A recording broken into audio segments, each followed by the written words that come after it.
when Tate talks about hard work, you cannot disagree. Yeah, you can. Oh, we've got the same 24 hours as Beyonce. She's not got the same 24 hours as that poor person in this country. Obviously no. So before you run the comments and say, oh well, I need to spend 8 hours in Tesco stacking shelf. Cool. What the f*** are you doing at night? Yeah. Funny. It's blue tints on my hundreds. Life been going how I want it. The goat. Go to Scotland. The goat. With the two goats from Belfast. Facts. Caz Milligan. Good to have you in the building. I appreciate it, man. Thank you for having me. Anytime. So, Caz, first time in Belfast, obviously. What do we think so far, bro? Bro, I think it's beautiful, man. Yeah. You don't have to lie to us. You don't feel obliged to have to say those things. It's a shit.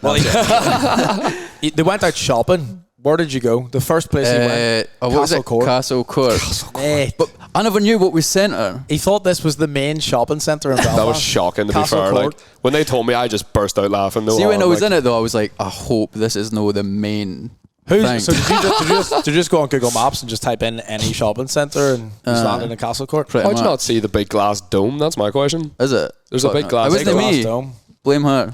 You're blaming the girlfriend? Blaming the girlfriend. Bro, pretty much. Come on. But yeah, first time anyway. It's obviously a quick trip for you, isn't it? Quick trip. Got up at like 7 this morning, 7:30. Airport, flew in, and then now we're here. I've got this, got another podcast, sleep at night, back home tomorrow morning. Heavy. 24 hours. Going. And what's the purpose? You're obviously doing a wee bit of travelling about. It's kind of like two purposes. Like, one, I've got a documentary dropping the 1st of February. Is this coming out before or after the 1st of Feb? Yeah, we'll be before after the choakumentary. The choakumentary. Choakumentary. So I've got the documentary dropping the 1st, so I'm just trying to blast my way through like a bunch of podcasts, and then like I wanted to come overseas as well because, like, bro, I've been the go to Scotland for how long? You tell me. Time. Do you know what I mean? Since 1995, man. There we go. So Since he popped out. No, but like the past 2 years or something, I've been like on top there. Yeah. So it's like, eventually people are going to get bored, and we were talking about this earlier. 100%. I need to start getting my name elsewhere. And again, like for people watching, social media and all this content shit and the money, it's not even that important in life. I could make money with social media, but I think it's fun. So why would I then try and no push myself out there on something I think fun just because it's no important? If I enjoy it, then fuck it, I'm going to be everywhere. Of course. Do you know what I mean? So I've got Belfast, and then I'm down England, Birmingham and stuff like that. 100%. But I want to jump on every podcast. I want to meet everybody in the space, in like the internet space, and do it all. I want to see how far shit can take me. Do you know what I mean? Like use as well. Use are on social media, so use will understand to the point where yous have got your plans even for this year to grow the agency and like whatever yous are doing, right? But then do you know what I mean? That's this year, and that's that's maybe forever as well. But there's so much shit. There's acting. There's TV. There's so much shit to tap into. Social media. Exactly. You could expand into everything, bro. Like I want to be on movies, bro. I could see like, Caz Milligan being on a movie. You see my acting though, when I was crying on TikTok. Your life is its own movie, bro. I agree. You write the script for but bro, exactly. But then that's one of my sayings. I say that you want to create a book and a movie, no a magazine and an episode. So when I say that, it's like you bars. Could as bars, and this man does have bars. That's bars. So no, but listen, right? So when did you start like social media and trying to push yourself? So I suppose I grew up in social media, so I was always like on social media, doing social media. But whenever I started taking it serious, it was like early 2021. 2021. That's when I got on TikTok. Right. Yeah. What if already by now you were a fucking superstar?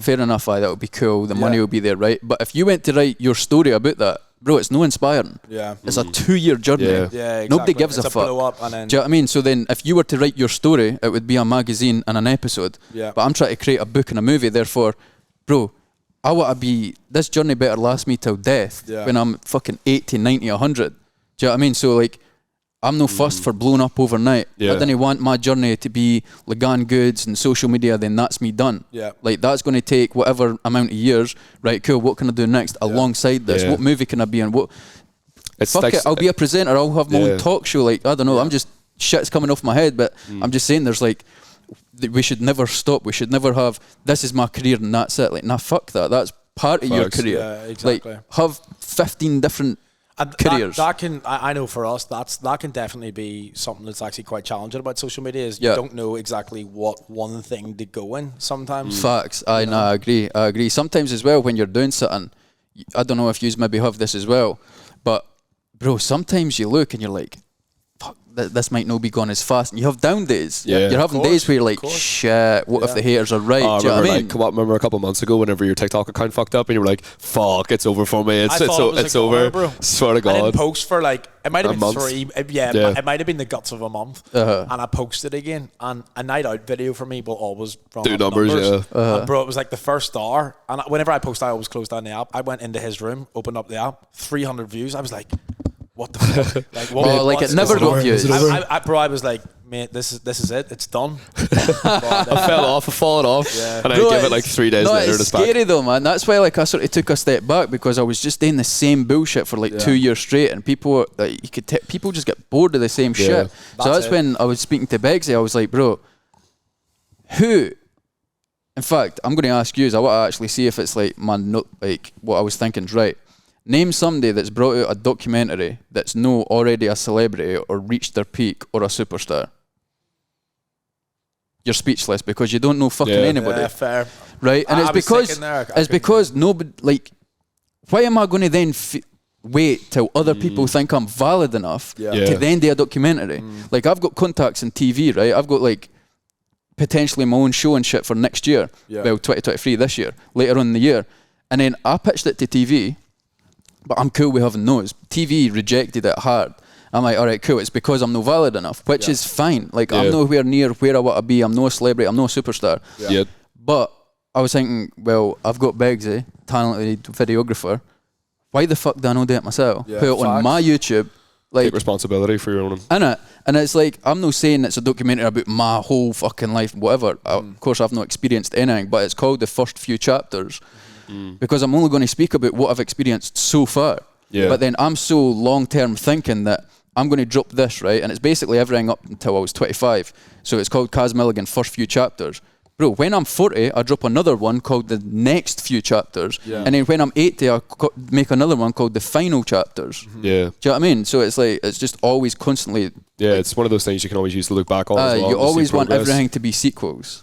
Always. You never want something just to end and that's it. It's a good thing as well, though. It keeps you accountable to actually create the content. So when it comes to, like, you know, whatever the final chapter is, the big main documentary is made, you have all the content there. Exactly. It's waiting for you. Exactly. And then you've got, like, all those documentaries. You've got, do you know what I mean? Like, I'll fucking release books. Fuck it. Why not? Even, like, just on the topic earlier, it just popped into my head of the importance of, you know, obviously, Giddy, the TikTok account kind of fucked up. The numbers were being weird. Just kind of shows the importance of diversifying on social media. Are you like pushing yourself on YouTube and other sort of social platforms? Because I would probably pay more attention to your TikTok. But that's because, like, look where TikTok is. It's like short form. You don't need a massive attention span for TikTok and shit like that. And it's like everybody's just opening TikTok and firing through it. But if you upload on YouTube, you need to direct people. It's effort. Clicking on that link in the bio is effort nowadays. Do you know what I mean? So it's harder. But I am pushing YouTube. I was posting like every week for like 2 and a bit years, and I'm still flopped, bro. Bro, it's so fucking. I've still only got like 4.5k subs. And like before the documentary drops, my previous videos, I've done a series in Marbella. Again, Beggsy found that whole thing. Actually. Bro, it's 10/10 content. Like, I'm talking like better than Nelk, better than anybody on YouTube. This content's funny. It's the best. This is the best edits. It's just 10/10 content, and again, it's just so fucking hard, man. I've not posted since that because, again, I'm concentrating on the documentary. Would you I'm use just pushing like shorts at all on YouTube? YouTube shorts. I tried it. I posted like 20 or something, just in the gap that I'm no posting any main videos. Some of them done no too bad, but yeah, it's so hit or miss though, because that's what we were discussing last night. We actually had a really good conversation last night just around this, because we were kind of like, because we come back, like, you know, from the entrepreneurial sort of background in terms of like we have clients and stuff that we actually work with, so we don't like fully absorb or like the persona of like what people imagine us to be here is like in terms of like an influencer and stuff, like we're, you know, content creators, hard like through and through sort of thing. But like we were kind of looking at it, we're like, you know what, no one's doing what you know they're doing in England over here. There's no like that type of character. It doesn't exist here, but we're kind of manifesting that already through the short form that we're creating. So we're like, you know what, fuck it, full steam ahead. Kind of like a Logan and Jake Paul relationship. Do you know what I mean? Like Giddy's kind of like the younger brother, little brother. Yeah, the little what brother. Well, I'm only about 4 months older, Couple but months older, like older but wiser. Older but wiser. Fair. More sensible. That sort of thing. So like we're gonna like get on, you know, YouTube and just we also both understand it's a fucking graph. We both tried on our own solo profiles. You know, like you're posting that content, and there's nothing more heart wrenching when you make, you know, spend about 14 hours making a video for it to get like 600 views, and you're like, what is going on here? Like, see Marbella, like I went there, I paid like for everybody, like flights, everything, bro, including spending, bro, you're talking 10k. Yeah. And like, but it was so, it was amazing. Marbella is spenny, like, But it was like amazing memories. So I wasn't fussed for the views that much because it was just fucking amazing. You're having that's the thing about the content anyway. Like, don't get caught up so much on the result, the end numbers. No, exactly. It forces you to create amazing experiences for yourself. Like, you know what I've actually noticed as well. Like, so I've kind of like shifted what I'm doing like on TikTok now, and it's already doing better. Like the last 3 videos are like doing, you know, like 100k views each. And when I was like in the process of creating vlogs and stuff over the last couple of years, and it wasn't really doing well, I was kind of looking at, you know, from the perspective of like what you're doing out there. It's like it feels like it might have been a waste, like in terms of like the views and stuff weren't there, but I'm now able to use all that old footage to retell stories and stuff like that, and then that content is actually working really, really well now. So it's like all the stuff that you were doing in Marbella and whatever like comes next, you know, all this footage and stuff you're getting while you're out here, it might not work in the moment, but in the future it might be able to be used, repurposed, you know, for facts. See like what pop off. What I noticed as well is, see, like even on YouTube, bro, see what I've never done on TikTok, in fact, is follow trends. I've never done a TikTok dance. I've never seen what's popping or trending. I've never done it. See, the thing is that you've positioned yourself, and I think like all us three, we're personalities more than just like, you know, faces, people that recognize our face. It's like you're a personality, and that people are actually in interested. my opinion, your follower count won't be as much as someone who does just hop on the trends, but people actually know who you are and are actually bought in on you as an individual, and that is where you can do stuff like a documentary, or you can hop on a podcast and actually people want to listen to you and your journey. That's what I'm saying, because like I've had a few people come to me and like I'd ask for advice and shit for social media. I go on their TikTok or whatever and they're just doing trends. I'm like, people like what you're doing, but they do not give a fuck about you. Not at all. They don't know your personality, your character, your family, like what you're into. Do you know what I mean? You need, like, it's better to have like characters in your life as well, almost. So like, I want my life to be a TV show. Like, people know Dow's my best mate who was in the Marbella. People know that Biggs is my videographer. Do you know what I mean? Now we're like introducing Gigi. We've got like side characters in our videos now that people are constantly bringing up now. People, like a lot of our friend group who don't even do social media, they're characters because we put them in our content. Exactly. I think that is when you become like a bit of a personality, let's just call it what it is, that's so much better. That I would rather have like 30k TikTok followers than like 150 and nobody knows who you are. You're just easy. You know?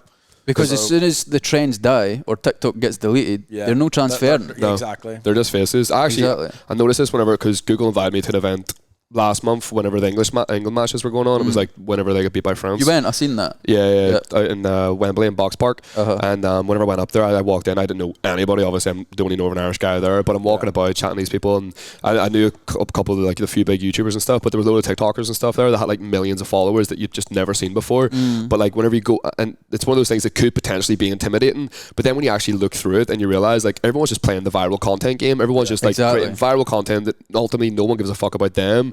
They're just going at it for the view count, and it has zero substance. And you know that like once that platform dies out or whatever, they haven't been able to bring in the personality and actually get people to buy into them. It amounts to nothing. Exactly. So it's like hitting on what you were talking about at the start of the podcast. Slow and steady wins the race, in my opinion. Like same thing where it's like Giddy has like 30k on TikTok, but the influence he has here is ridiculous. Like it expands millions in Northern Ireland.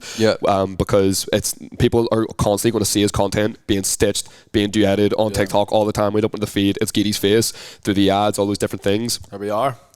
And it's funny, actually, I'm sitting here talking to you and I'm like, you both look at me at the same time, but sitting here talking at you is just like you're literally like you're the Northern Irish version of him, you're the Scottish version of him. There's some sort of fucking swear to God here, like. swear to God. Nah, legit. But like, see, you were just talking about like monetization and making money for it. Like that's the same with the whole trends and like being actual you. If you're just on trends and you're not talking and being yourself, how are you monetizing for your content? You're not marketable. If you drop merch or a clothes or whatever business, nobody's going to buy into it. Yeah. Exactly. Because they just know you as doing trends. They don't give a fuck about you. But if you build up a personal brand, then people will buy into it. They'll feel more inclined to buy. Only if you're no selfish about it. There's people that do brands and shit, and they just do it because they want to make the peas and they do it for themselves. But if you do it for the people in the community, then they'll respect you 10 times more. Just actually on that, like doing it for the people and the community, like one thing that I see you would like post about a lot would be like people believing in themselves, chasing their dreams. But I've also seen you like go to schools and like do like charitable work and stuff like that. Talk to me about like that, like how did that come about? Like what was the kind of passion or purpose behind that? The whole school thing is like when I was coming up in school, I fucking hated school, bro. Like I was like misunderstood and like, is that the same as you? Yeah, drink to that. And like I feel like I'm not gonna like, I'm no angel. I was a bum in school, bro. But I feel like I was a bum because I wasn't getting the correct attention. Yeah.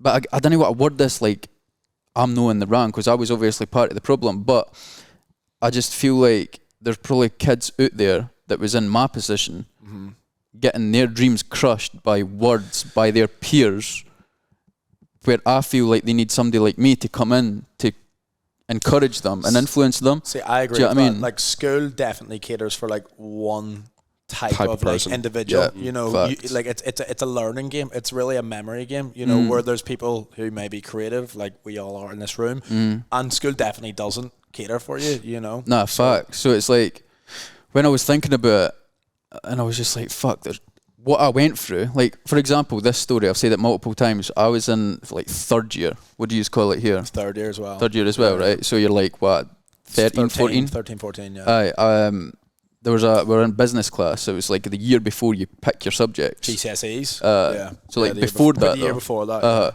So like you're just in the bullshit classes. And we're in business class and the business teacher says, write down your salary that you want when you're an adult. Yeah.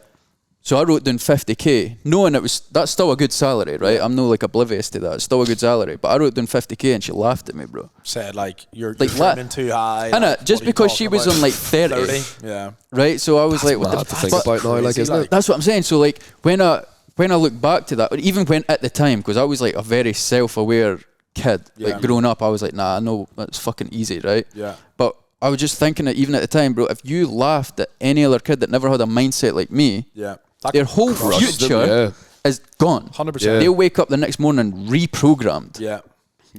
In a negative way. Do you get me? So like, even thinking about that, it's like, fuck, these kids need somebody like me to come in. So then I started going into schools and just spending an hour chatting to them and like giving them positive influence and then just dashing out clothes, bro. Like I've probably dashed out like $5,000 worth of clothes just to kids that are just there. And obviously, like, what's that mad like financial shit that's just happened as well? Like the recession? Like the cost of living crisis type of thing? That. Do you know what I mean? That's went up. So I knew like certain parents would be struggling as well. So that's when I went in when all that shit was like peaking. Oh yeah. And then I just dashed out like uniform and that to the kids as well. Because like, bro, I said this earlier as well. I could go away and make 10 grand next week with Ligan. Yeah. When that 10 grand hits, I'm like, right, that's money needs to go there, that needs reinvested, and that's the only thought process that goes through it. I go in, speak to the kids, make zero money, walk away, like, fuck, I'm so happy. Yeah. But I never take a step back and think that when I make the money. Like, of course, like, there is days where I hate a step back and I'm like, I'm so grateful for the position that I'm in and shit, like, I appreciate what I've worked for. But it's never the same feeling. 100%. Do you know what I mean? So it's money is like doesn't bring the fulfillment. Like the byproduct of like money can give you freedom. That in itself can give you fulfillment. But whenever you actually feel like you're having an impact on, in your case, maybe kids' lives and giving them like positive reinforcement or inspiration or giving them clothes, and they might have families that maybe stuck financially. That's living your purpose, mate. You know, and that's where it comes a bit deeper. You know? No, guaranteed. It's a vessel for it. No, I remember third year, like, I actually kind of relate to what you're saying there in the sense that like I actually repeated third year, which is literally unheard of. The most ridiculous thing. Yeah, it's unheard of. Like over like you don't repeat third year. Yeah, the lower years. Yeah, like the most. And I'd never felt more stupid in my life. I remember like walking up to my mum, like she comes pick me up, and I just start crying, and like she like goes buys me a Subway and stuff to try and cheer me up, and I was like, I'm just that stupid kid, and I'm never gonna do anything. Deep, bro. Yeah, I swear to God, bro. So did that affect you in later years? It was one of them things where it was like See, because I was already kind of on that kind of hustle mode, because obviously I come up from nothing, like, so I was just always like trying to find ways to make money and like pay my own way to get my dinner and stuff whenever school ends, you know. So I was just saying, I used to steal sweets out of Poundland, go into school and sell them and stuff. Do you know what I mean? Like, I was already kind of in that graph. So like, from my head, where I was coming from, like, I already kind of knew at that time, like, I had what I would say is probably a similar mindset too. It's like, I gotta make it out of here regardless, but it's not going to be through getting A stars in maths and like competing with the smart people in my class. It's about just doing creative shit and having fun with it and figuring out where that goes. And that's the thing. There's actually a power in like being forced to kind of sink or swim from a young age as well. It's like there's no other option but to make it, you know. And like there is obviously there's mental resilience that comes into that as well. But like when you're forced into it from a young age, you have to make it work, you know. So I'm actually kind of interested as well, because obviously me and you've been chatting for a wee bit, just kind of on Insta and stuff like that. But I would actually like to take it a wee bit back, especially for some of the audience who may not know who Caz Milligan is, what you come from. Like just chat about that. I'll chat about it briefly. Obviously, more in detail and like more emotions are spilled in my documentary. But briefly, I come from, there's a small town called Methil, which is in Fife, which is like just outside Edinburgh.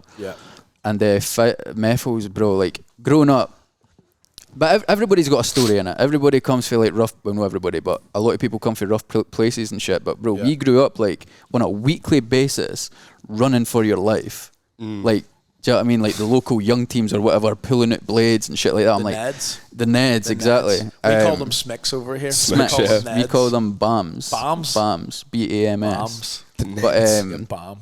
But so that's like where I grew up and like the environment I was sort of surrounded in. But again, we just like, credit to my parents though, they made sure that we were always around good people. Like the boys I grew up with, they were like 3 years older than me. So I grew up with boys that were older than me, and they were like amazing boys as well. They always like looked after me and shit.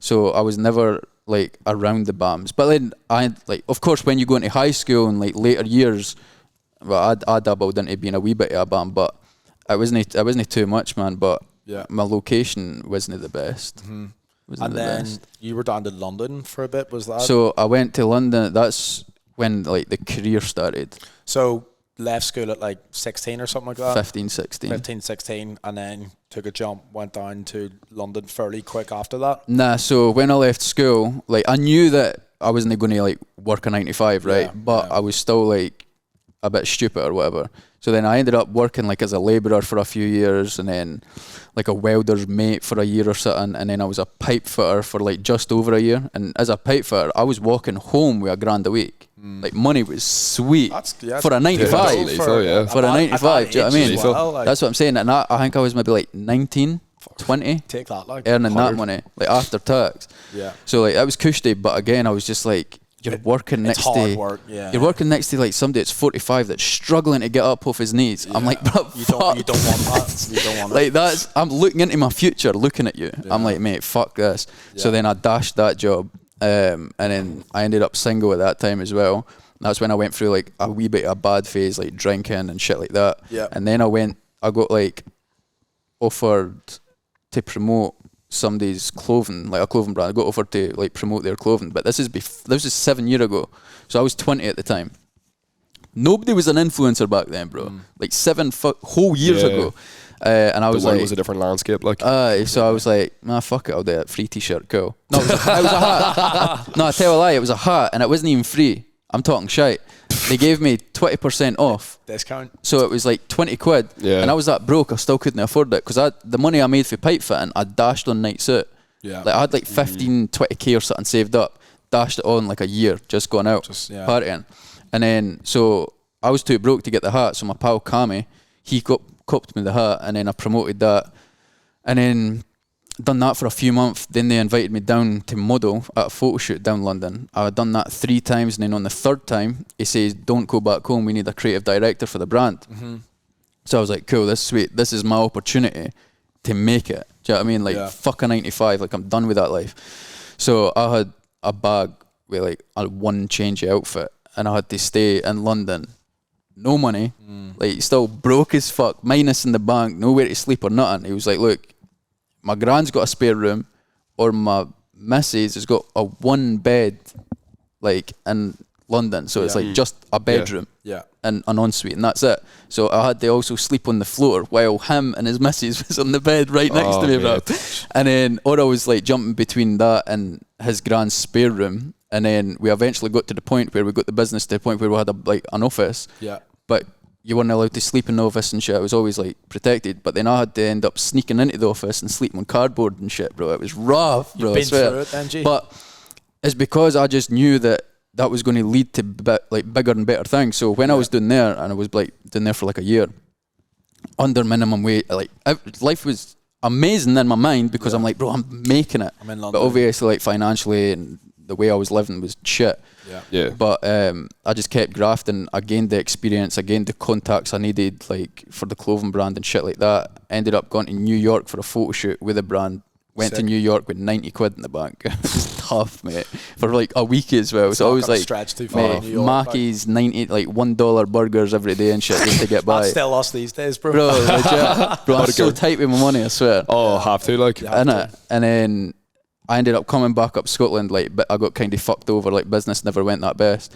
And then I ended up going out again, having another mad, like, couple of sessions. I like drank, like dabbled into drugs and shit like that. I dabbled into like more of that shit in the documentary, but went down that road, and then I fell into depression, and then got pure heavy, severe anxiety, and I was bedbound for like 6 months.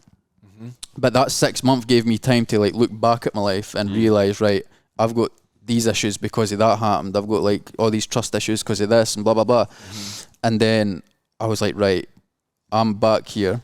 I'm broke again for like the third time, man. Like I need to like give this one more chance. But I've just been in London for like a year. I've got the contacts. I know the best manufacturers. I've got like everybody that I need. I've got the experience. I know how to run a brand. Cool. Let me start Ligan. So I started Ligan with just sunglasses because that was only that was like a cheaper way to start the brand. And I'm so passionate about sunglasses as well. So I started.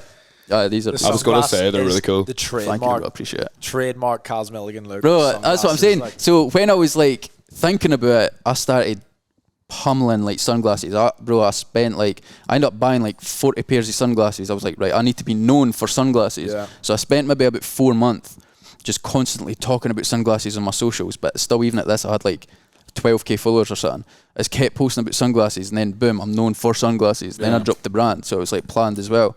And then I dropped the sunglasses, sold out in like 3 days. Next batch sold out, next batch sold out. Introduced clothing, sold out, and then just kept going. And then I like had grants, like you get contacts like in business. Oh, we'll give you this grant, and I was getting more money. But then I started investing quicker than the brand was growing.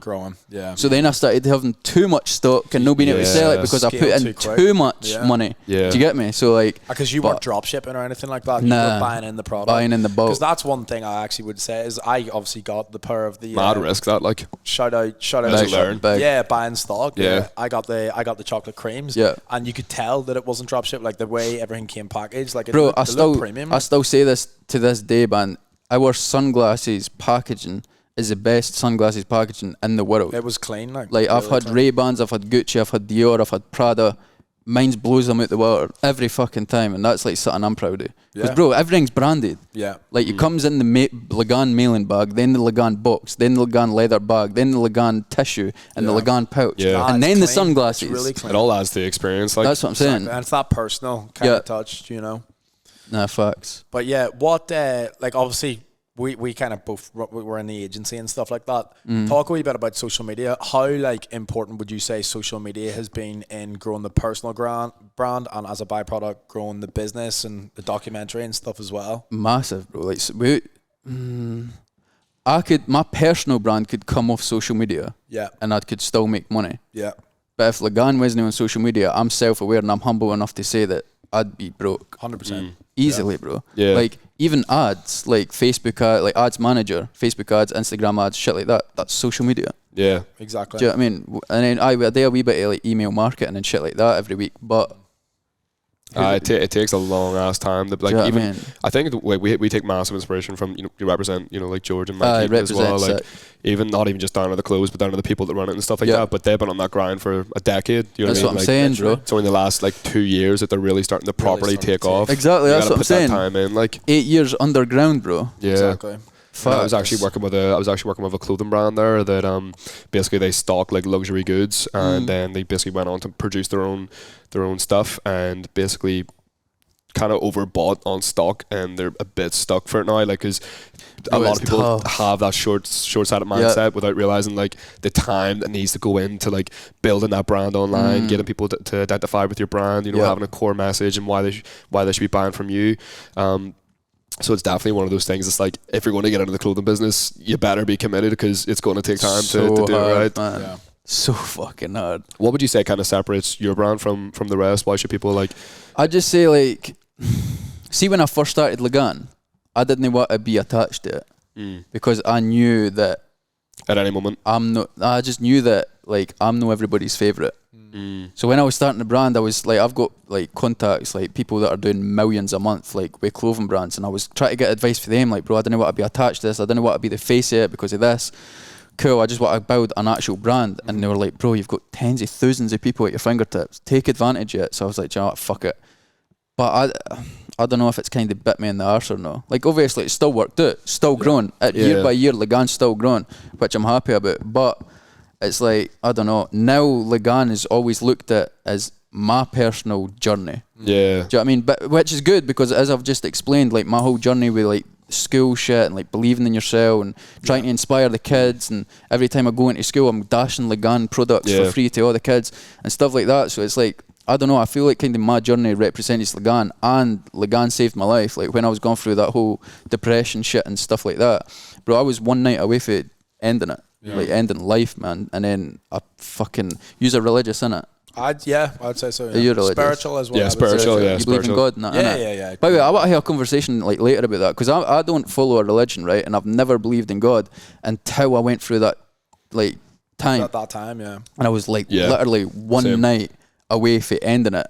And bro, I was like, I've tried everything at this point. Do you know what I mean? I was about to check myself into mental hospitals, and like, that's I was like, bro, it was meant. I was like hallucinating, like third person view. Yes. Have you been through that? I've been through that, bro. Yeah. It was fuck. It's fucking like, insane, bro. When I was bedbound for like 6 months, I'd be like up, like sitting on my bed, like sweating, just trying to concentrate on no dying. Yeah. Right. And then the next minute, I'd be standing up, watching myself sitting on my bed. Yes. I've been there. And then I'd be like hallucinating like different dimensions, bro. I was outer body type shit. I know what you mean. I remember during that, I was going through a really tough mental period like 3 years ago, and I remember literally lying in bed and I could see myself through my bedroom window just watching myself. And it was the same thing what like Gidi was saying. Well, I've never really been spiritual, and I think it's because going to Catholic school and stuff is kind of forced on you to learn stuff, and it's like, why the fuck should I learn this here or sort of stuff. But I remember whenever I was homeless and I was like sleeping on a busted air mattress, and I was thinking to myself, like, I'm so fucking jealous of people that do believe in God, because I just need comfort right now, and I wish I had that, but I never did. But it wasn't until a couple of years later, I was living in East Belfast down the road there, and it was just like everything in my life just felt shit and felt like it wasn't going to break and all that sort of stuff. And it was kind of the way you self-reflected, and you were able to say like, oh, well, this happened because of that. There was just one night I was sitting there with my ex at the time, and everything was sweet. We were grand. I was actually happy just sitting there with her. All of a sudden I had a panic attack that completely paralysed me. Bro, legit. Yeah, I was sitting laying in bed, couldn't move for about 35 minutes, just sitting there like paralysed, tears dripping down my face. And then whenever I started to slowly come out of it, I felt like a spirit in the corner of the room that just answered all my questions. And I was like, my mum did this because of that, my dad did that because of this. Like, I've started getting all the answers flooded to me, and I had so many near-death experiences that I was like, why the fuck am I still here? And the answers were coming, and you start learning those things. And I think that's what put me on that path of like, there's something higher out there. Like, there's absolutely no fucking way that bro, was legit. So like exactly what you just explained, but for some annoying reason mine's lasted like 6 months, bro. Like every fucking day. And then I'd try force myself to walk to the shop, but I'd black out. So I'd just be in my bed, wake up in my shop, in my street, and I'm like, holy how the fuck am I here? So then I'd start panicking, but then I'm in public, and then I'm like, fuck, I can't panic because people will look at me funny. I'd like grab the juice, pay it, dash home. Do you know what I mean? It was fucking weird. So then when I went through that for like months, I was like, bro, I cannot live like this. Like, what if I'm like this forever? What if it gets worse and I completely lose my mind? What age were you here? 3 years ago. 24. 24 it happened. That's crazy. Just turned 24. Was in Ibiza when on my 24th, came back for Ibiza like 3 weeks later that happened. Were you still partying at this time? I stopped partying because of that. Yeah, okay. That's another reason. Like, I didn't want to get too deep earlier, but that's why I didn't drink, bro. So like, I was a full-time smoker for like 9 years as well. So when I was going through that, what, like cigarettes or cigarettes? Nah, just cigarettes. Yeah. I dabbed into weed and that, like, but nah, it was just cigarettes. But so like after like 6 months, well, 4, 5, 6 months, I was like, bro, what if I get even worse and like I'm like in a mental hospital, like doolally, like, or I just like this forever. So I was like, fuck this, man, I'm ending life. But the night before, I was like, right, I've tried everything. I've never believed in God. I've never followed religion, bro. I got on my knees and I cried and begged God, bro, for another. I was like, please, just make me better. I'll never drink again. I'll never smoke again. Snap the fags, boom, like, please, bro. The next morning, woke up better. That's insane. And I was thinking to myself, right? But obviously I wasn't like, oh, I'm perfect. I was still kind of fucked, but I was like, I felt faith, like I felt better. And I was thinking to myself, right, that's not a coincidence. There, like, that's not a coincidence. Do you know what I mean? Exactly. So I was like, fuck this, nae drink, nae fags. Like, because my biggest fear now as a human, I go down the road, have a pint, smoke a fag, and you fall back in. Bam, straight back into that shit. Bro, because big respect, I broke the promise or whatever. Do you get me? But then, but even still, I don't follow a religion. Like, I don't know what God I'm speaking to. Like, fuck knows. I just have this pure mad personal like relationship. I don't know what it's whatever you connect to. Like, in my opinion, it shouldn't be seen as religion in the sense that it's something by the book. It's like whatever you feel. You know, it doesn't need to be. You don't need to go to a church. You don't need to go to anywhere. You can literally practice it from anywhere. What works for me personally is I do believe in Jesus Christ 100%. Do I read the Bible? No. Do I read a bit of scripture? Yes. But I connect with God through music, through like just taking my own time to just kind of reflect and just spend time in my own mind and have conversations with God. And it's like, I feel like, especially growing up here where it could be like Catholic Church is seen as such like a, you know, a one-dimensional type of thing. It really, what should be preached is like to the younger generation is like you can practice it from anywhere. And it's like, you know, you don't necessarily need to be going through hardship like you two have both experienced in order to, you know, to feel something higher. And it's like, sometimes it does take that, to be fair, where there has to be hardship. See, where I'm from, bro, I don't know anybody that believes in God. Yeah. I don't know anybody that's religious. Cool. It's seen as uncool. But I feel like here it's like, you just know, like, growing up with it. So you understand it more. To an extent. It's obviously it's pretty much forced taught in like most Catholic schools and stuff like that. Would you study religion in school, would you? Like, was there religion class in school? They tried for a year. We'd throw rubbers at the guy and that. Caz, POV, Caz in the back of the class. Yo, stick that in the choakumentary, please. That was about it, bro. But like, where I'm from, bro, it's like nobody like. But see, to be fair, I can't speak for everyone as well. Again, I didn't seek it in my life. My grandparents were like religious Catholic. I grew up kind of around it. My mum and dad never pushed it on me, bro. I had an experience as well. Granted, it never came from hardship. I was like, I was in the south of Spain on a family holiday. I was about 17 years old, and on the last night of the holiday, I felt a complete overwhelming sense of like a higher power that I'd never felt before, and that to me was a turning point in my life. You know, so I kind of practiced in my own way as well, learned to pray completely by myself in my own way, and I've just followed that journey.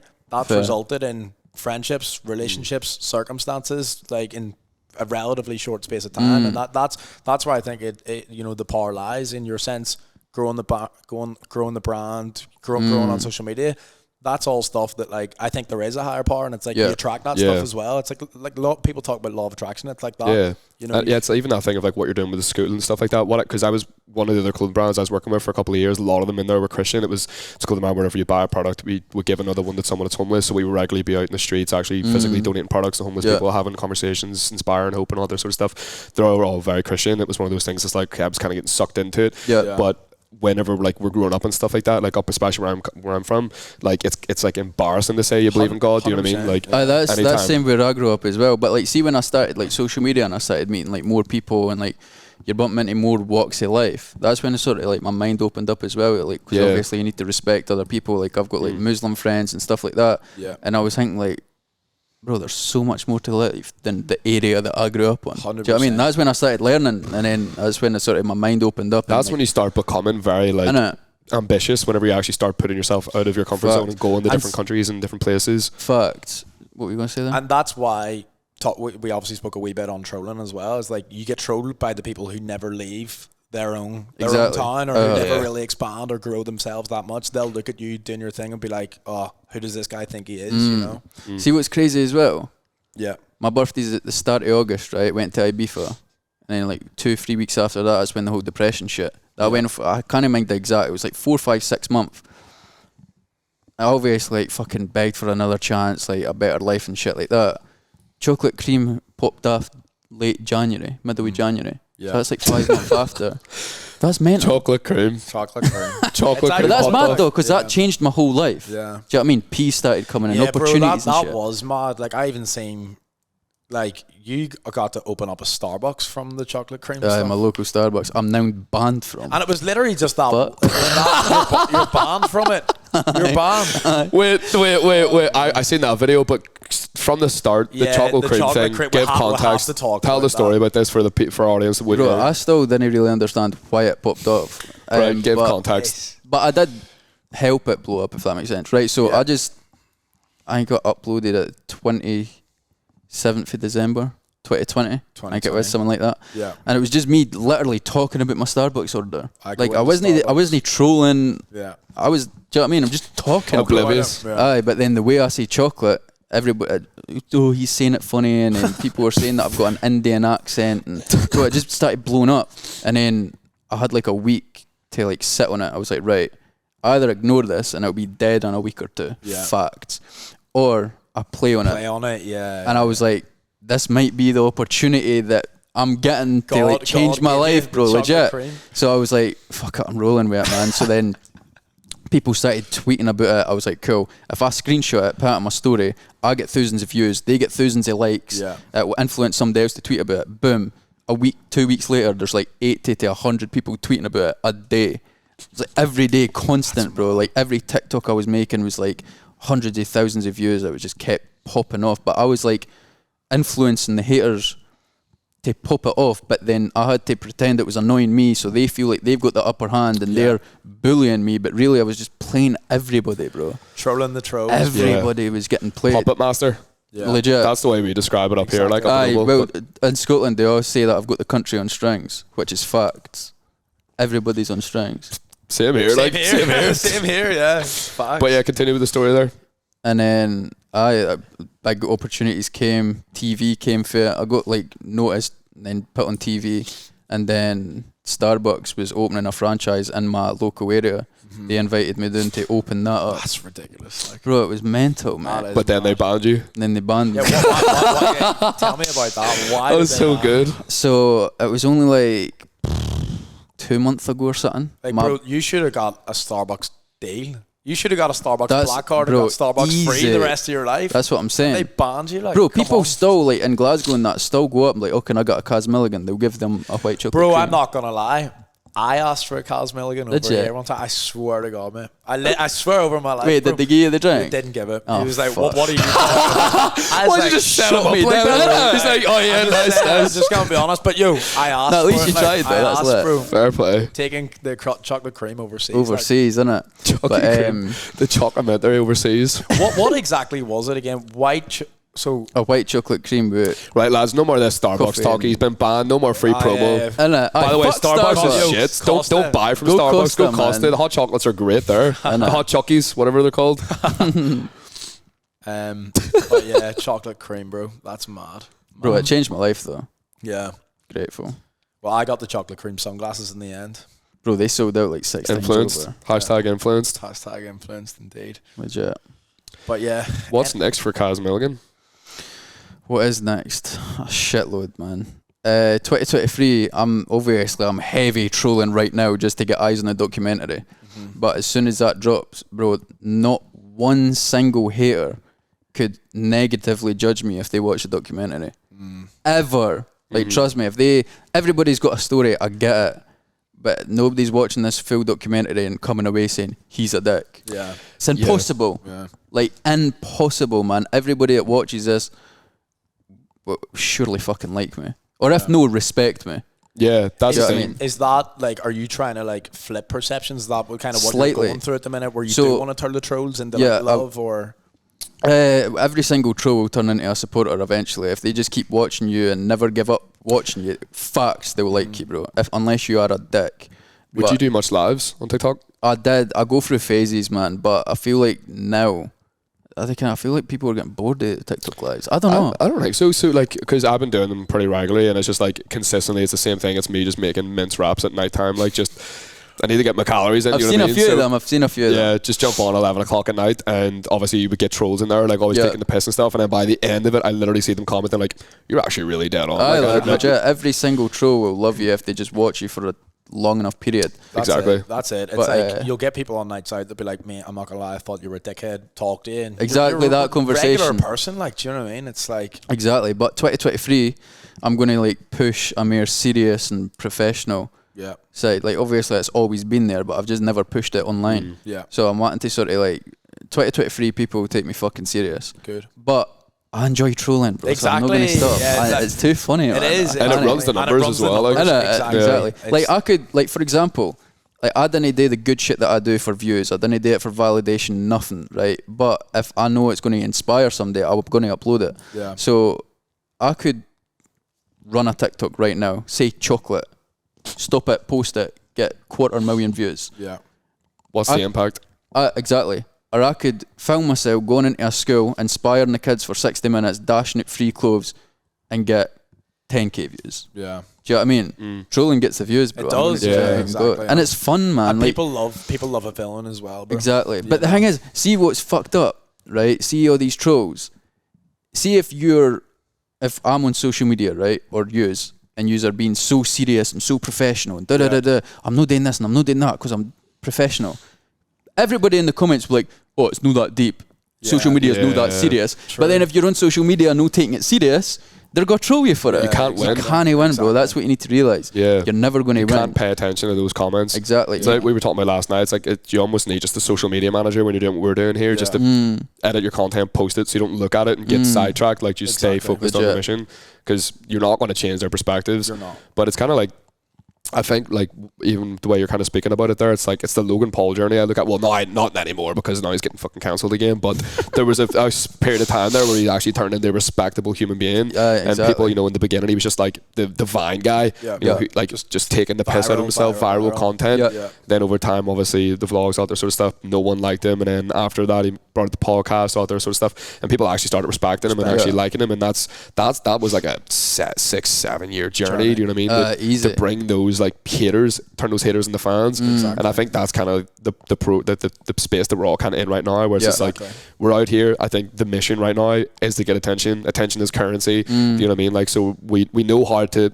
trigger some people and you know, get the TikToks to pop off. It's like this. It's like you'll be able to sit down like we're all having now, having a serious professional, like mature enough conversation. What does well on shorts is trolling a wee bit, like deliberately pushing out content that's gonna rub people up. And the thing is, trolling's not going to last forever. Like, trolling to get views isn't going to last forever. So why not just take advantage of it for the few years that it is working? Yeah, exactly. Like, and think about it, in 20 years, they're not going to judge you for what you posted last week. Yeah, they're going to judge you for what you are in 20 years. Yeah. So do whatever the fuck you want to do now, bro. Yeah. And see what pisses me off as well. I'm getting angry now, bro. But people are like, they judge you for like I get like views and being famous, all this bullshit. It doesn't matter in life. It's no fucking the be all and end all. Yeah. But bro, everybody growing up wants the fancy cars, wants the big houses, wants the minted career, wants like that. You grow up watching fucking Top of the Pops or whatever, and you're like, that's the life. Yeah. I'm not gonna let go of that just because it's no important. Like, cool, it's no important. I still fucking want it though. Yeah, like the fuck, I want to be a multi-millionaire. Do you know what I mean? I want 50 M's in the bank, sitting, chilling. And you gotta be the one to commit to that. Exactly. So I'm not gonna like worry about what they gotta say. At the end of the day, they're not the one paying your bills and feeding your future family. They are paying the bills. Well, I mean, yeah. Oh yeah, facts actually. But it's like what in the sense of like your responsibility, you got to put yourself out there. It's interesting because like we were talking about it last night. You can literally just, it's like Sims. You can literally just play whatever character or whatever mode you want, and that can be a dangerous thing, but it's an exciting like kind of aspect to it as well. You know, you can pretty much create your own reality. You can, bro. Legit. This takes me back. I said this earlier as well. What you just says, right? Yeah. Is basically what Molly Mae said.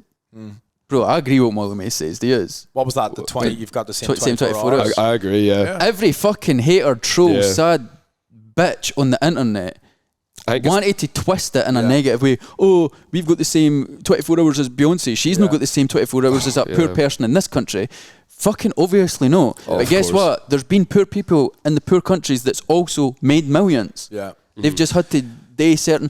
Do you know what I mean? Oh, it's easy for you to say you're sitting on a podcast. Aye, and guess how I fucking got here? Yeah. No watching Netflix every 4 hours at night like fucking you. Exactly. Get off your arse and work, man. That's what she meant. Yeah. I completely But everybody agree. wanted to just... Nah. And I feel like it's been good. Anything else we kind of want to touch base on, or...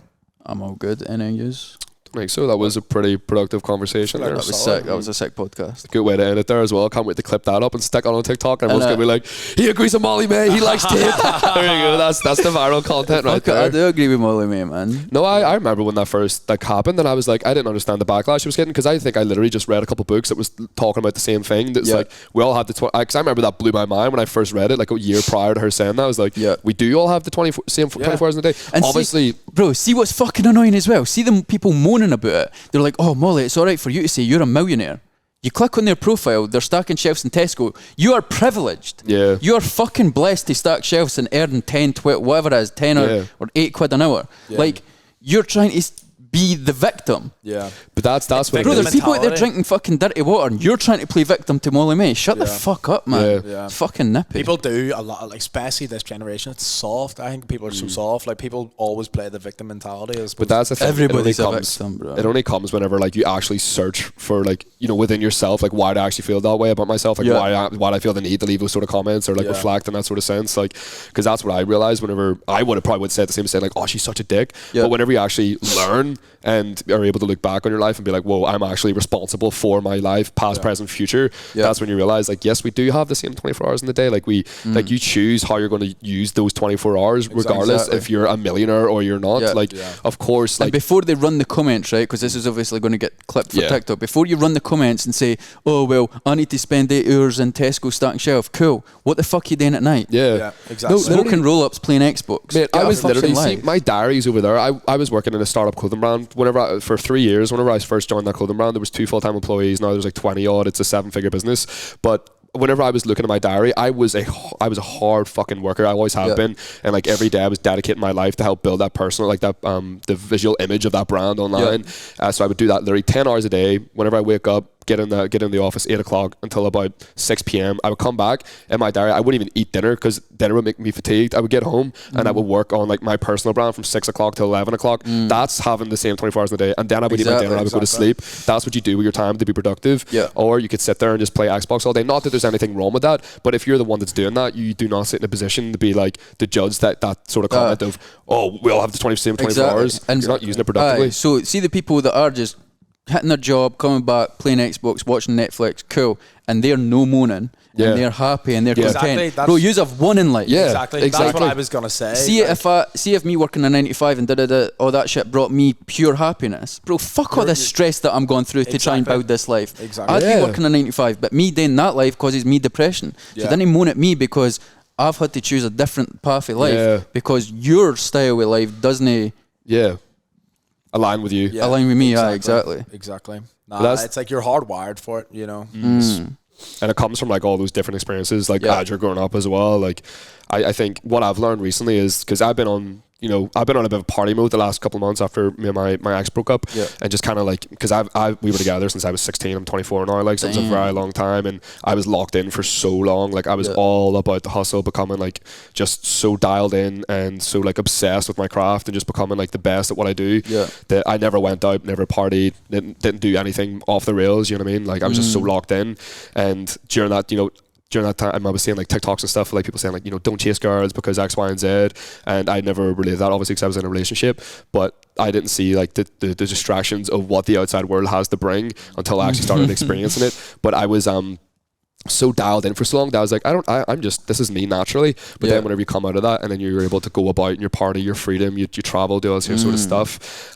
What I realized is like there's no right way to live. Like it doesn't, if you want to sit there and you want to work in Tesco, stack shelves, go and play games in your free time, more power to you if that makes you fulfilled. If you want to sit and dial in graph for so many years, you want to miss out on a lot of fun things in life, do it. I did it as well. I've been through that. I've been through the beginning stuff. I was working at Domino's for £1 an hour. Like I was putting the graft in. I didn't want to be there, and now I'm like experiencing that party side of life, and now I'm going back into the balance of having the best of both worlds. And it's like, whatever you're doing in life, we are all simply just a product of the media that we consume. So if you're sitting there watching a ton of like inspiring content that makes you want to like dial in, you know, Sigma mode or whatever it is, or you want to go out and you want to party, you want to travel, meet new people, don't feel guilty for doing one thing or the other. Don't feel bad about being in a certain position in your life while someone that's younger than you is further ahead, because there's someone, you know, that may be older than you or younger than you, looking to be in the same position that you're at. So just a bit of a rant there, but there is no right way to live here. Like, you know, it's a playground. Really. It's a playground. Have fun with it. Do you know what I mean? I remember I was like getting too like caught up with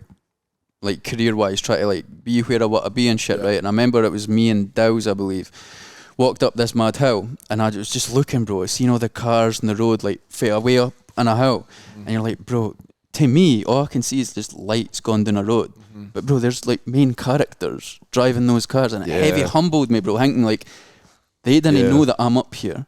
Like we're just beings kicking about. Do you get me? And it's like it's heavy humbling, just like seeing everybody just live.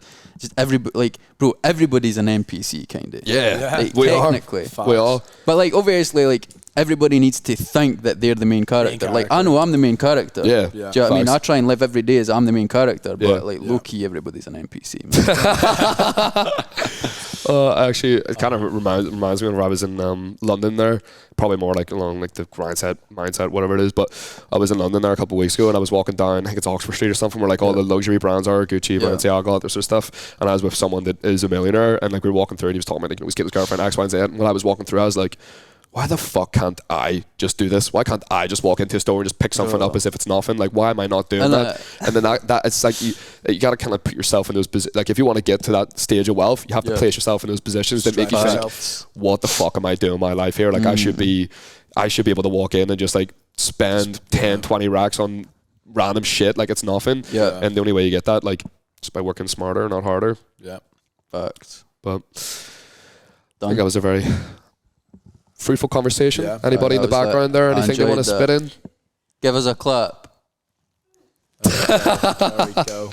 Unreal. Well, this was another episode of the Heart Listen podcast featuring Jed Geedy and the one and only Scottish Geedy. Thank you for having me, man. That was sick. Thanks for coming on, bro. Good to get you on. What about the documentary? Like, when can people kind of expect to see it? And where can people find you? My YouTube channel, 1st of February, documentary. And please DM me on Instagram, man. I want to hear feedback. Like, I care, bro. Like, I care about shit. So, like, I don't know what I just put out. Cool, it's out, done. Let me see the numbers go up. Like, DM me if you can relate to any of the trauma that I've been through. Like, let's have a chat, man. So, I'm not going to plug anything else. Documentary, 1st of February. Go subscribe to my YouTube. Be ready. Caz Milligan.